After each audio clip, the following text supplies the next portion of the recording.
네, 뉴스의 킥 함께하고 계십니다. 오늘 4부에서는 예고해 드린 대로 국민의힘 양양자 최고위원과 전화로 연결해서 이야기 나눠보도록 하겠습니다.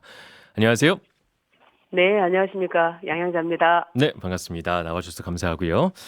장동혁 대표 8일간 단식 투쟁이 오늘 오전에 종료가 됐습니다. 이제 병원으로 이송하는 장면을 많은 분들께서 마지막으로 봤는데 현재 장동혁 대표 건강 상태가 어떤지 궁금합니다. 제가 오늘 새벽부터 병원 가기 직전까지 지금 이렇게 보고 있었는데요. 네. 상당히 심각했고, 이제 정신력으로 이렇게 버티고 있어서 괜찮지 않나라고 보시는 분들도 있고, 심지어 조롱도 하시던데, 네. 사실은 정말 의학적으로도 굉장히 좀 어려운 상황이었습니다. 그리고 오늘을 넘기면 절대로 안 된다는 의료진들의 어떤 강력 권고가 있었고요. 다행히 오늘 병원에 가서 저는 마음이 좀 놓였습니다. 네. 현재는 좀 괜찮아지고 있는 상황인 건가요? 지금 이제 병원에서 치료를 받고 있기 때문에 네. 빠르게 또 회복되리라고 생각을 합니다. 네. 알겠습니다. 아, 이번 단식 투쟁에 대해서 다양한 평가가 이어지고 있습니다. 일단 최고위원님은 이번 단식을 어떻게 받고 어떻게 평가를 하는지 궁금하네요. 우선 이번 단식으로 저는 세 가지를 증명했다 네. 이렇게 말씀드릴 수가 있겠습니다. 그러니까 우선 민주당의 그 야만과 오만, 또 두 번째가 이제 당뿐만 아니라 보수 세력 전체의 결집 가능성을 보여줬다. 그리고 이제 장동혁 대표의 투사적 리더십이 이렇게 정말 국민들께 알려졌다라고 말씀드릴 수 있는데요. 저는 여야 협상에서 핵심은 어떤 진실 규명 아니겠습니까? 근데 이제 어떤 우리 야당의 문제 제기를 갖다가 그 왜곡 지연으로 몰아가는 오만한 정치가 얼마나 위험한지 드러났다라는 말씀을 드리고, 네.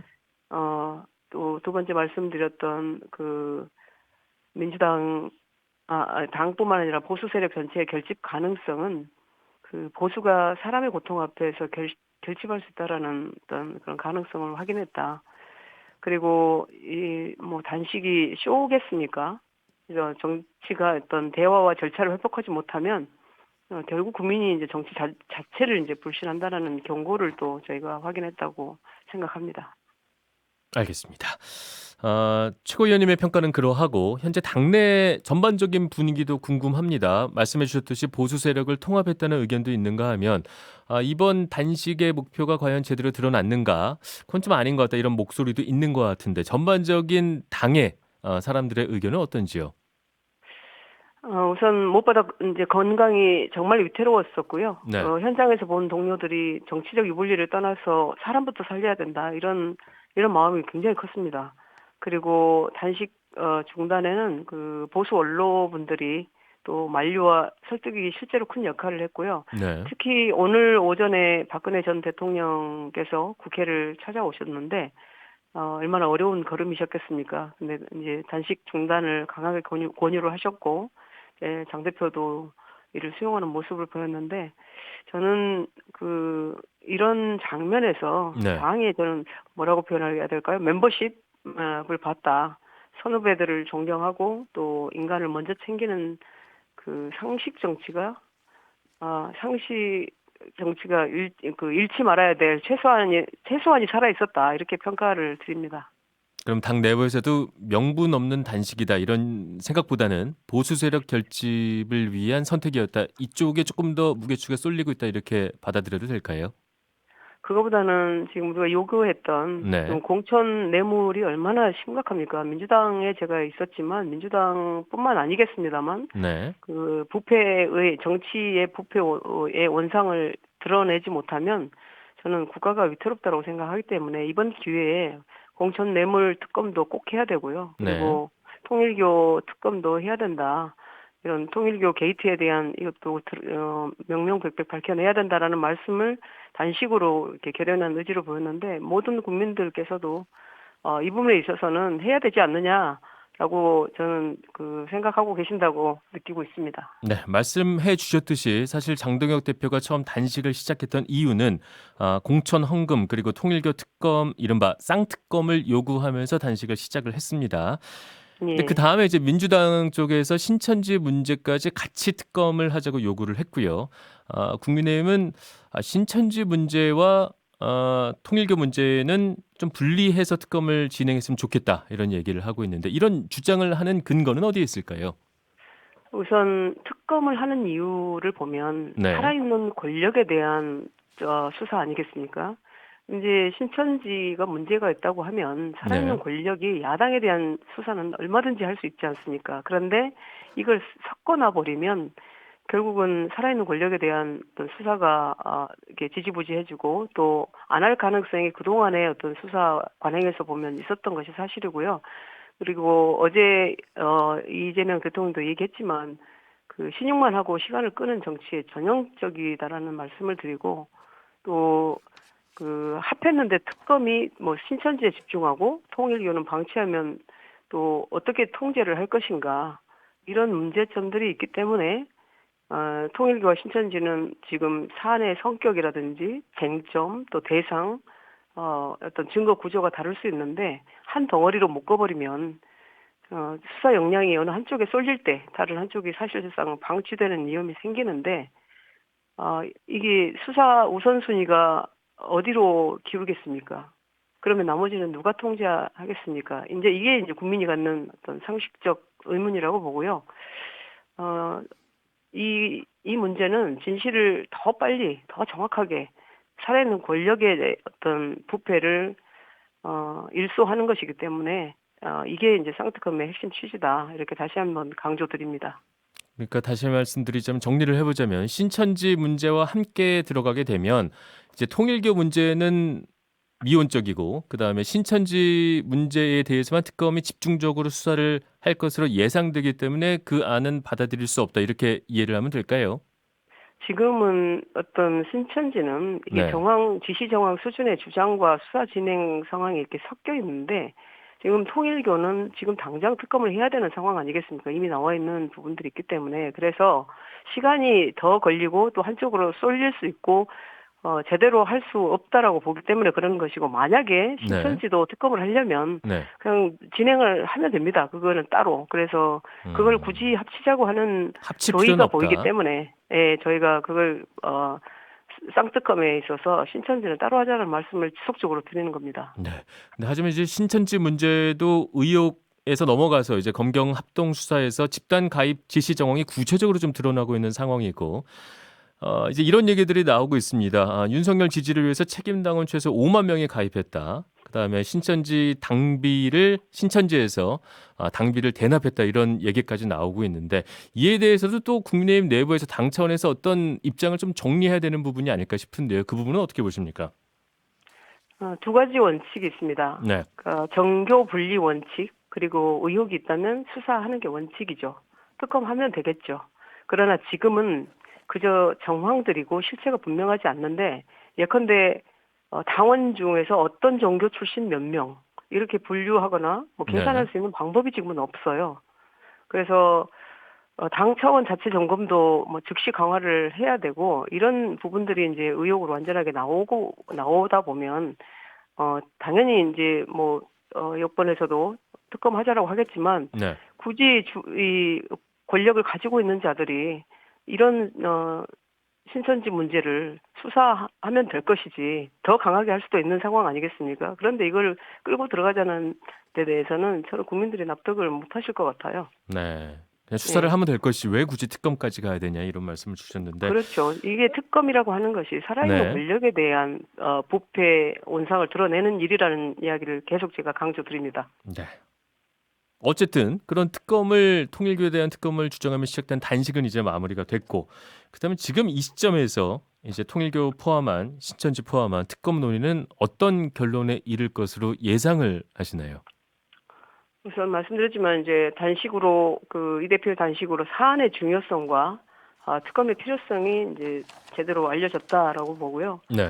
민주당의 어떤 수용과 결단을 촉구하는 국민 여론도 커졌다. 그리고 정부 여당의 부담이 클 것이고요. 거부만 하고 있기는 힘들 것이다. 이렇게 보고 있고, 근데 이제 분명해진 것은 이 사안을 절대 덮을 수 없을 것이다. 이제 그런 여론이 커질수록 민주당도 계속 거부만으로는 감당하기 어려워질 것이기 때문에 저는 받을 수밖에 없다 이런 말씀을 드립니다. 알겠습니다. 최 의원님은 아까 그 단식 투쟁의 성과를 세 가지로 말씀을 주셨고 그중에 보수 세력의 결집을 말씀 주시기도 했지만 안철수 의원이 이런 얘기를 했습니다. 왜 단식에 들어갔는지 그 본래 이유가 국민 시선에서는 흐려지고 있다. 여론의 관심이 특검보다는 한동훈 전 대표가 방문할 것이냐 이쪽에 쏠려 있다고 지적을 했습니다. 이런 비판은 어떻게 들으셨습니까? 이제 그렇게 인식되는 면이 없지 않지만 네. 이번 단식이 전국에 가서는 본질을 저는 찾았다고 보고요. 지적하시는 취지는 이제 경청을 합니다만 네. 실제로 여론이 방문 여부 같은 정치 공학으로 어떤 소모된 측면이 좀 있었고요. 저는 이제 말씀하신 것처럼 결론이 더 중요하다고 보는데 단식이 끝난 지금 국민이 다시 보게 된 본질이 뭐냐면 정교 유착 의혹의 진상 규명이고 네. 그 통로가 이제 특검 논의라는 점인데 저희는 본질에 집중하겠다 이런 말씀드리고요. 네, 논점을 흐리지 않겠다 이렇게 말씀을 드립니다. 알겠습니다. 그래도 이 질문은 드려야 될 것 같습니다. 결국 한동훈 전 대표는 이제 박근혜 전 대통령까지 모두 다가 방문을 했는데 보수 세력 일종의 결집이란 걸 했습니다. 하지만 한동훈 전 대표는 끝까지 단식장을 찾지는 않았는데 이 선택을 한동훈 전 대표의 이 선택을 정치적으로는 어떻게 평가를 하시는지요? 굉장히 이제 송구스럽습니다만, 네. 사실은 한동훈 전 대표에 대해서 거론하기가 좀 어렵습니다. 지금은 당내 분위기도 그렇고. 최 그래서 저는 의원님도 이제 개인적으로는 네. 수없이 일관되게 드린 말씀이기 때문에 또 네. 이 부분을 말씀을 드려서 이게 논란이 되거나 그러면 안 되기 때문에 제가 여기까지 그냥 하겠습니다. 약간 곤란하시단 오히려 말씀이시군요. 홍익표 정무수석이 왜 국회를 찾았는데 안 왔냐 이런 말씀은 안 하십니까? 그 말씀을 이제 한동훈 전 대표에게 따로 이제 최 의원님은 좀 방문을 해야 되는 거 아니냐 이런 의견을 드렸다고 제가 이해를 해도 될까요? 제가 그런 보도가 많이 나갔었습니다. 저는 어떤 상황에서도 네. 계산된 사과나 계산된 어떤 행위는 상당히 진정성을 갖기 어렵다라고 보는 사람이기 때문에 네.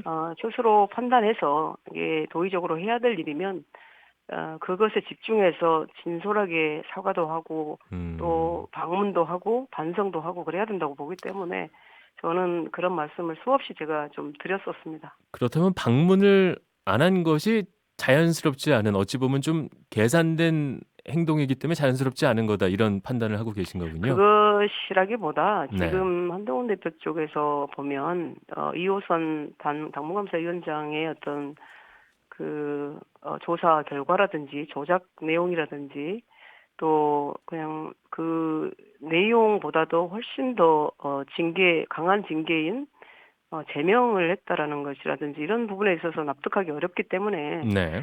이제 그런 상황에서 방문을 하게 되면 어찌 보면 가식의 행동이다라고 스스로 음. 느꼈을 수도 있죠. 그러면 이제 네네. 그런 아, 부분들은 아. 저는 그대로 인정을 이해했습니다. 네. 해드리는 편입니다. 예. 한동훈 전 대표의 입장이 있었을 것이다. 이렇게 네. 이해를 하도록 하겠습니다. 한덕수 전 총리 얘기를 좀 해보겠습니다. 이제 어제 징역 23년이 선고됐고 사법부에선 처음으로 12.3 비상계엄을 내란으로 명시를 했습니다. 그다음에 이제 한지아 의원 같은 경우에는 윤석열 전 대통령에 대한 제명, 그다음에 당차원의 절연까지 공개 요구를 했습니다. 이 문제를 당에서 그냥 무시할 수는 없을 문제인 것 같은데 이번 재판부의 내란 명시 이 부분에 대해서 당에서는 어떤 대응을 해야 된다고 보십니까? 지도부의 일원으로서 이제 침묵할 권리가 없기 때문에 네, 이제 말씀을 드려야 되는데 저는 네, 국민께 정말 송구한 일이다라는 말씀드리고요. 그리고 당 내에 아직 논의를 해보진 않았지만 저는 이런 어떤 사법 판단을 무겁게 받아들이고 있고 그래야 된다라고 생각을 합니다. 다만 이제 당내에서 후속 조치와 또 그런 시점은 논의를 해 볼 일이고요. 윤석열 대통령 선고 때라든지 또 아직까지 이제 1심이 나왔기 때문에 대법까지 가는 상황들을 좀 봐야 되지 않느냐라는 분위기가 좀 있습니다. 네.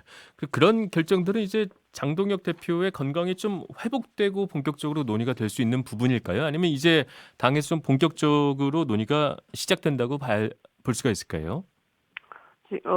최고위원분들의 고심이 좀 깊은 모습들을 저도 보고 있었는데 이제 장동혁 대표의 단식으로 어떤 이야기도 저희가 할 수 없는 상황이었습니다. 근데 이제 건강을 회복하시고 돌아오시면 함께 논의도 하고 또 이런 시점도 정하고 이래야 될 것 같습니다. 네, 알겠습니다. 장동혁 대표 단식 현장에 뭐 여러 의외의 인물들이 방문했지만 그중 한 명이 이준석 개혁신당 대표였습니다. 물론 현재는 선거 연대 가능성까지는 선을 긋고 있지만 중장기적으로 봤을 때는 이제 보수 진영의 재편 가능성도 열려 있다고 판단을 하시는지 궁금합니다. 이제 이 질문을 받고 보니 네, 오늘 그 민주당 정청래 대표가 뭐 조국 혁신당과의 합당을 전격 제안을 했는데 그렇죠. 네, 근데 이제 질문은 이준석 개혁신당 대표의 방문에 대해서 주셨으니 정치는 이제 가능성과 상상력이 무한으로 반영될 수 있는 공간이다. 네, 이렇게 말씀드리고 뜻이 맞다면 뭐 뭔들 못하겠습니까? 네, 근데 다만 이제 일관되게 제가 드리는 말씀이고 저의 정치적 어떤 철학이고 소명인 건 뭐냐면 인위적 세력 규합이나 선거용 단일화는 국민에게 감동을 주지 못하고 네, 선거에도 도움이 안 됩니다. 별 도움이 안 되고 그리고 뭐 숫자 맞추기라든지 뭐 이런 것은 절대 국민 감동이 없다라고 보고요. 이제 재편이 의미가 있으려면 뭐 가치와 과제가 먼저인데 네, 예를 들면 정교 유착 차단이라든지 또 반부패, 뭐 상식 정치 아까 말씀드렸던 그리고 제가 주장하고 있는 첨단 산업, 안보, 일자리 그런 것과 같은 국가 과제 여기에 이제 합의가 선행돼야 되겠죠. 네. 그래서 정책적으로 사안별로 연대를 한다든지 이런 건 가능하다고 보겠습니다. 네, 인위적 연대는 감동을 줄 수 없다고 말씀을 주셨는데 그렇다면 조금 전 말씀하셨던 오늘 오전에 민주당 정청래 대표의 조국 혁신당과의 합당 제안은 인위적인 느낌이 드는 건지 자연스러운 건지 또 이게 미칠 영향력은 어디까지일 것이라고 보시는지요? 저는 조국 혁신당의 고육지책으로 봤어요. 그들이 지방선거에서 이길 방법이 없다고 봤습니다. 특히 호남 민심은 제가 네, 이제 호남 자주 가는데 호남 민심은 조국 혁신당이 밉습니다. 음, 그리고 또 오늘 장 대표 단식에 쏠린 시선을 좀 분산시키고 싶은 아, 정청래 대표의 속셈도 반영됐을 것이다 이렇게 보였고요. 네, 충분히 그럴 뿐이라고 봤고 또 여권 내부에서도 뭐 절차가 독단적이다 이런 비판과 혼선이 함께 나오고 있지 않습니까? 네, 네, 이제 결국 그 두 가지 효과가 날 수 있다고 보는데 단기적으로는 진영 결집 그런 시도를 통해서 지지층을 다지려는 계산이 있을 수가 있고 네, 시간이 다 동시에 이제 돼서 이제 마무리해 네, 주시면 감사하겠습니다. 마무리해 주시죠. 네, 감사합니다. 네, 네, 알겠습니다. 네, 네, 오늘 네. 말씀 잘 들었습니다. 지금까지 양양자 국민의힘 최고위원이었습니다. 고맙습니다.